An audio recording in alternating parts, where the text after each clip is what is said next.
Bismillah ar-Rahim. Fasting is the pillar number 4 in Islam. I'm wondering why Allah wants us to fast. What's the benefit?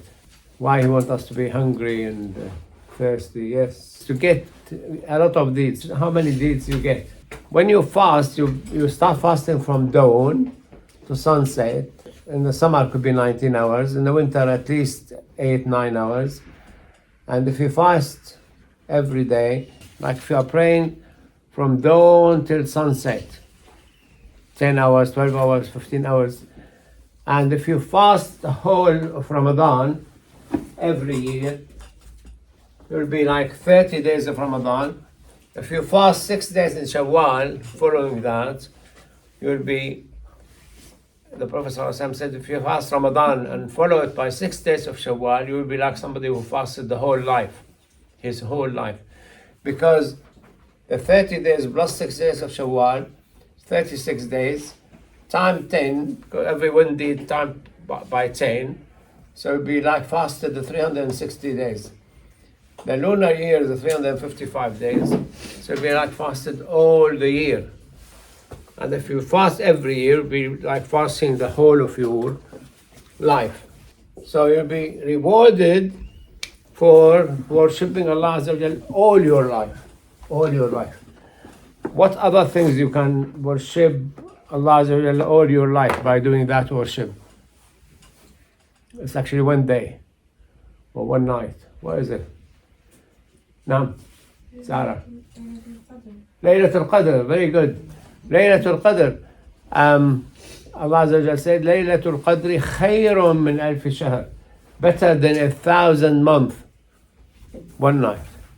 So imagine if you spend the night worshipping, praying, reading the Quran, praising Allah Azza wa Jal, make zikr, and you get rewarded more than 1,000 months, 84 years. More. So it could be like, 200 years or something. If you fast the day of Arafat, you'll be rewarded for a year before or a year after. Ashura is the same. If you fast Ashura, 10th of Muharram. But many scientists came back and say if you fast every other day, you'll probably double your lifespan. There was a professor in America, he started fasting every other day. He made his rat fast every other day and they lived twice as much. So he tried to copy them. And I was following his news when unfortunately, he was 74 years old. He was hit by a car while running and he died. So he couldn't live twice as he expected. But what benefit you could notice from fasting? Your health could be one, but one of the things which is really noticeable is a way to treat your sadness or depression. So we did a study in Leicester and they found that if you awaken depressed people at night to have a quick snack, stay awake for half an hour, 1 hour, the depression gets better. Animals, if they get depressed, they fast, they get better. But for Muslims, if you go look across the whole of the Muslim world, you see by the end of Ramadan, nearly the whole Muslim community are happier. And if you don't believe me, go to any Eid prayer, find everybody happy. People coming, welcoming you. And so it seems like every year Allah Azza wa Jalla wants us to refresh our brain, get more neurotransmitters, hormones in the brain, and get happier.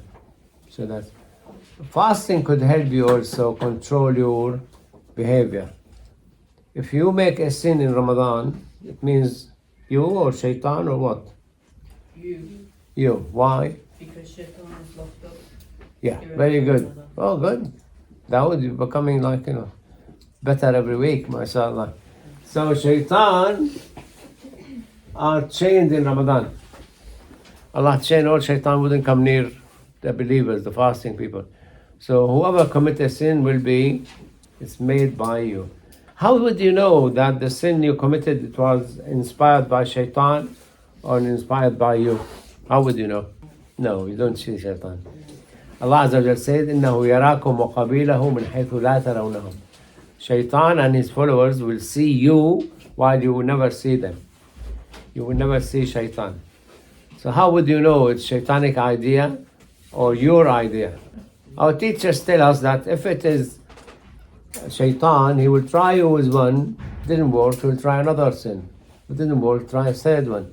Keep bringing ideas to commit sin or something.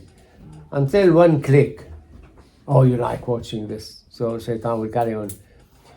But if it's you, usually you do the same sin again and again and again because you like it. Because you like to sin. Like if you are swearing at your mom and dad or fighting your brother, probably you, because you like to do it, you like to be nasty. So Ramadan is a cure for all the Muslims, alhamdulillah, and usually not eat or drink from dawn to sunset, not from sunrise to sunset. It's from dawn to sunset. The virtue of fasting, we mentioned, you are getting away from hellfire and you enter Jannah from the door of Rayyan. Ramadan obligatory, you must fast the days you missed in Ramadan. So if you broke a fast because you were traveling or because you were sick, you must fast these days. And if somebody dies before he had a chance to fast the days missed in Ramadan, his family has to fast on his behalf. A lady came to Prophet Muhammad ﷺ and she said, my father died and he had some days to make up because he missed in Ramadan, he was sick. Shall I fast on his behalf? He said, if your father has a debt, will you pay the debt on his behalf or not? She said, yes. He said, that's a debt for Allah. Allah deserves to be paid back. So you fast on his behalf. In fact, I was saying to the class before you, Ahmad ibn Hanbal is the head of Mazhab al-Hanbali. You have Shafi, Hanafi, Maliki, Hanbali. He prayed the salah he didn't do when he was infant, when he was toddler, when he was a child. And even he prayed the salah he didn't pray when he was in the tummy of his mom. For 9 months, he prayed the salah for 9 months. So he went on his record to be like he prayed all his life from the time of the conception, when he is formed as a baby in the womb of his mom, 9 months till he was born, and then the years till he became a child who was praying regularly, like when he was 5 or 6 or whatever. So fasting, you must fast the days you missed in Ramadan. And also, for the ladies, you must fast the days you missed because you have period or childbirth. You're not expected to fast, so it might be. And that's the best time you fast, actually. The days you missed for the period is after Ramadan. The 6 days of Shawwal will be counted as 6 days of Shawwal and will be counted as you paying back days you missed. So you make up for that. That's obligatory. You can't not pay back. What about if a lady was pregnant? She couldn't fast because she was pregnant. The next year she couldn't fast because she was breastfeeding, gave birth to her child. She missed Ramadan the first year, was pregnant. The second year she was breastfeeding. The third year she was pregnant again. The fourth year she was breastfeeding. Could be 5 years without praying Ramadan, because she's always physically unwell. So what she should do? How many Ramadans she fast? Fast 5 months? The scholar said, now, are you answering me? Or you got lost? The scholar said she must fast at least 1 month, and she feed people for each Ramadan. She could not fast anymore. Because you can't fast Ramadan of the year and then 5 more months because you owe Allah 5 months. So you fast 1 month and you feed 30 people for each Ramadan you missed. 4 years, 30, 120. You feed 120 people. So fidya, it's called fidya. Or fidya has to be paid if somebody who's old and can no longer fast. He had to feed a person for each day he didn't fast, because you must. Or somebody have terminal illness, he's still young. Some people have disease which they cannot fast.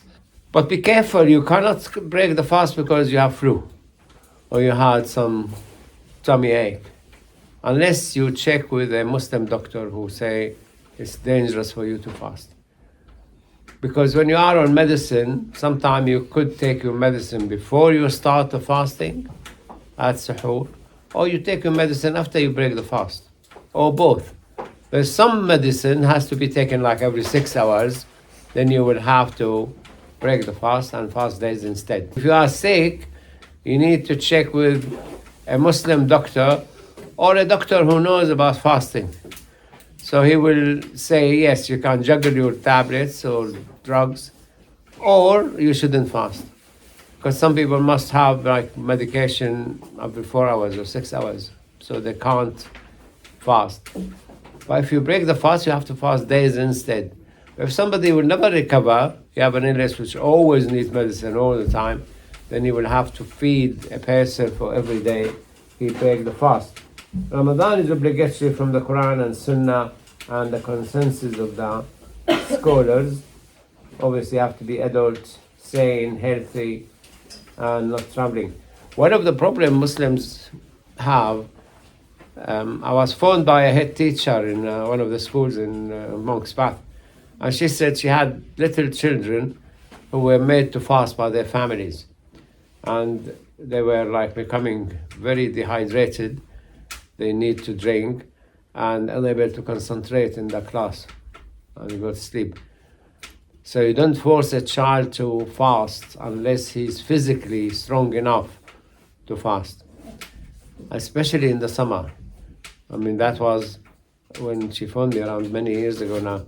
The fasting was 17 hours. 17 hours is very long for children. But for teenagers, 17 hours is not actually bad. We mustn't force children to fast unless they are physically able to stand the fast. The Prophet ﷺ said, "Man aftara yawman fi Ramadan, bila udhr," you broke the fast of Ramadan without any justification, any reason, accepted reason, obviously. It will not be accepted from you even if you fast the whole of your life. How you compensate? But if he break the fast deliberately, he must fast 60 days instead. 60 days. You need to feed 60 people. So you can't break one day fasting in Ramadan unless you have justification. If you are traveling, you need to travel long enough, and in these days, traveling from here to Liverpool is a long distance. You probably better break the fast because you might lose concentration, might crash your car. If you are traveling from here to Coventry, should you break your fast? Not to Coventry, not even to Leicester, 40 miles. But if you're traveling to London, probably yes, you could be. If you're traveling by plane could be long enough, waiting, going through customs, going through security, passport, whatever. It could be that there's exhaustion, but sometimes might not. Might be really direct flight from here to Paris or from here to Dublin. Might be short distance, but that has to be really thought of. How would you confirm Ramadan is due? Now, the Prophet ﷺ at that time, you need to see the new crescent, and or somebody else saw the new crescent. Now, the mazahib differ. According to Shafi'i, you must see your own crescent. In Birmingham, must be like people go and try to spot the new crescent, the new hilal. Hanafi and Maliki and Hanbali, they accept anybody else saw the crescent.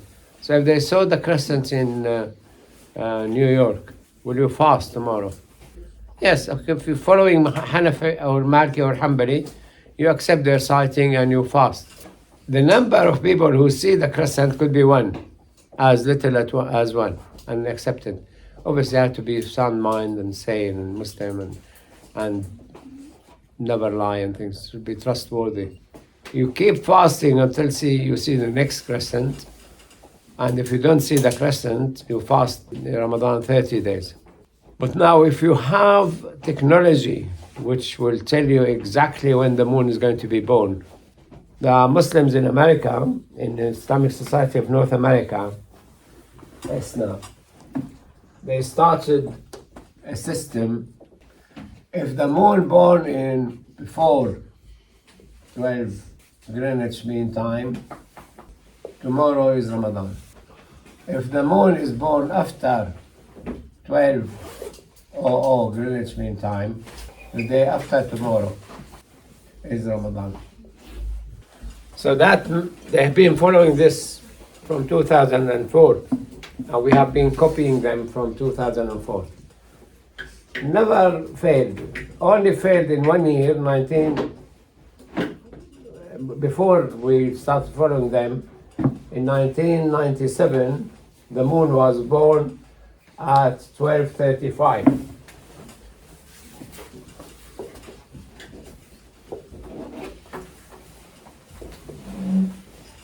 How do we know? Because there were eclipses.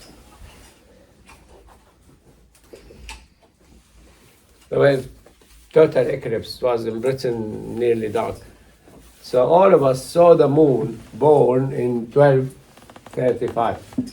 But the Saudi in Mecca, in Saudi Arabia, they announced tomorrow is Ramadan. Technically, it is, yes, the moon was born, but you won't be crescent. You wouldn't see crescent. The crescent to see, the moon must be 12 hours old, the crescent, if you want to spot it by telescope, or 18 hours if to spot the moon by the naked eye. So I found in Al Jazeera, there were a scholar called Abdullah Bumbiya. He was giving a talk, question and answer, and I said to him, how did they see the moon? It's impossible to see the moon after 4.5 hours, because they saw the moon at 5 o'clock. I said, how did they see the moon? He said, they had witnesses who came and said they saw the moon. Will you tell them you're lying, go away, or not? So they had to accept from them and fast next day. This year, this Ramadan, the moon is going to be born at 1 minute past 12 Greenwich Mean Time. So, it's just at the cutoff line. So we in Salihad, we're going to fast the day after tomorrow, not next day, because it's according to the system. Why they put this system in ISNA, Islamic Society of North America, which is based in Washington, D.C.? Because in USA, you will see the crescent in the west of USA, definitely. So you will see the crescent in the west, and they fast. But they made their system that you will have when the Ramadan starts for the next 50 or 100 years. And on their site, they will tell you when the Ramadan will start in 2030 or 2040 or 2055. So for you really need to know the site address. I'm wondering whether the Saudi will come and say they saw the moon. It's a test to test them. When I tested them in 1997, they definitely wasn't the moon. Must have seen something, we don't know. But they've seen something, they announced it's Ramadan. So this is how you decide. Can you follow one of the scholars, top scholars of Shafi'i? He said that if astronomy is trusted, you can follow astronomy. Because astronomy these days are very trusted. They will tell you there will be eclipse a year before, 10 years before. They will tell you there will be a blue moon or super moon, they will tell you, and they are right with calculation. So you confirm Ramadan. What's for you, the general public, you just follow your local masjid. What do they decide? What they decided. In Britain, we haven't got a Muslim leadership to tell us. So every city run their own, and sometimes every mosque, they do their own Ramadan, and they start or not start. Why is it must follow the eyesight, the sighting the moon? Is it must or not? According to Islam, it's a method. If you are to pray Zuhr, you have to go out, put a stick, and see if the shadow of the paint disappeared and start appearing on the west side of it, it's Zuhr. If the shadow is as long as the pain, it's Asr. If the sunset is Maghrib. If the redness in the sky disappears, it's Isha. But now we don't go and put a stick outside. We just look into our watches, like, the end of the class. You look into your watch, yeah, it's Asr time, it's Zuhr time, it's Maghrib time. So is the new technology allowing us to use it or not? We're using it for Salah, so you can use it for Ramadan. I will send you questions, depends on the handout, and the handout will be on the homework, so we might get it before homework. I can't teach you everything about fasting in one class. That might be spread over many classes across the 3 years. But your homework, you need to read the handout which I will send, inshallah. It's 80.